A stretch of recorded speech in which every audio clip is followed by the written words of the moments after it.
What credit score do I need in order to get a house?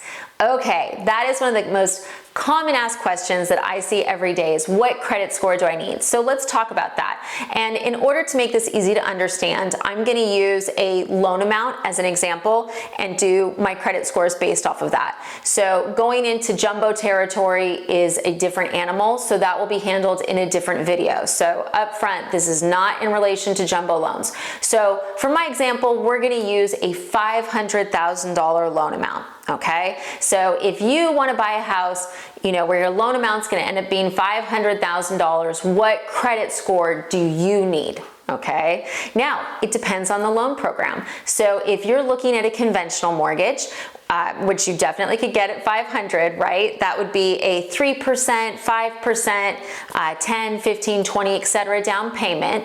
The minimum credit score for a conventional loan is 620. Okay, 620. Let me say that again.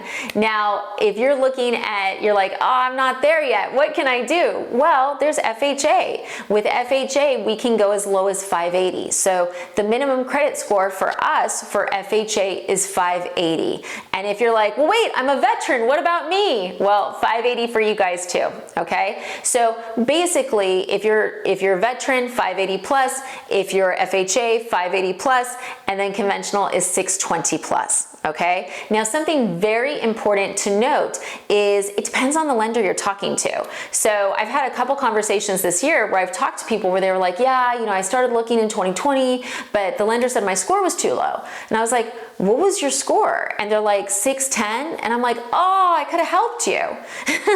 And that's what you guys need to know is that different lenders have different credit score requirements. So you could have one lender say your score is too low, and you could talk to another lender and they could say no problem. And you're like, what? How does this make sense?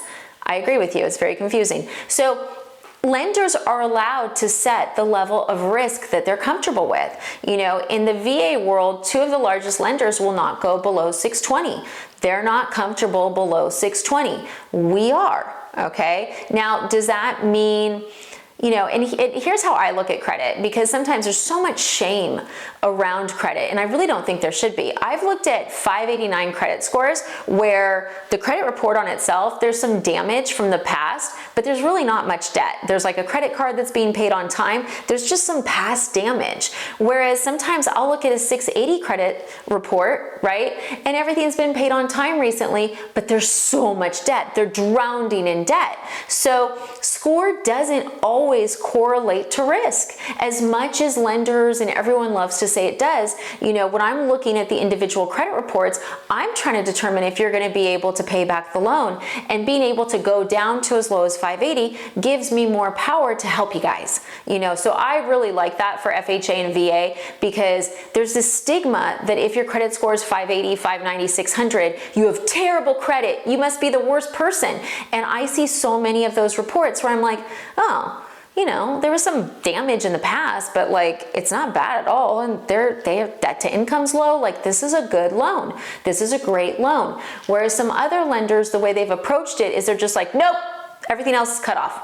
Okay. And in fairness, we cut everything off below 580. So overall, if you guys are thinking about getting a house, I think it's really important for you to know what our minimums are. Okay. 580 FHA, 580 VA, 620 conventional, once again. And the other thing I want to just make note of is if you're looking at Credit Karma or a third-party credit vendor, their scores are not necessarily what I'm going to pull. Okay, because that's a big confusion too.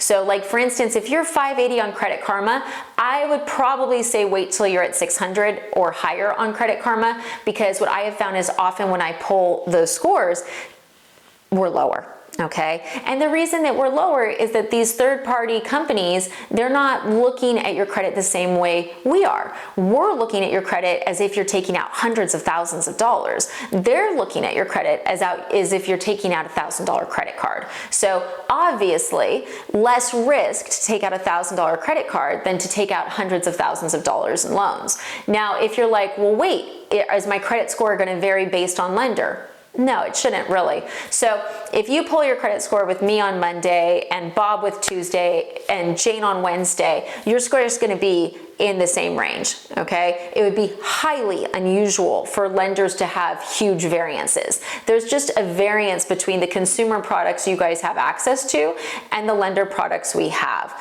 So really important for you guys to note that you can get into a house if your credit's not perfect. Don't torture yourself, because sometimes I'll see people where they're like, well, I've waited for 5 years because I wanted to get to this number.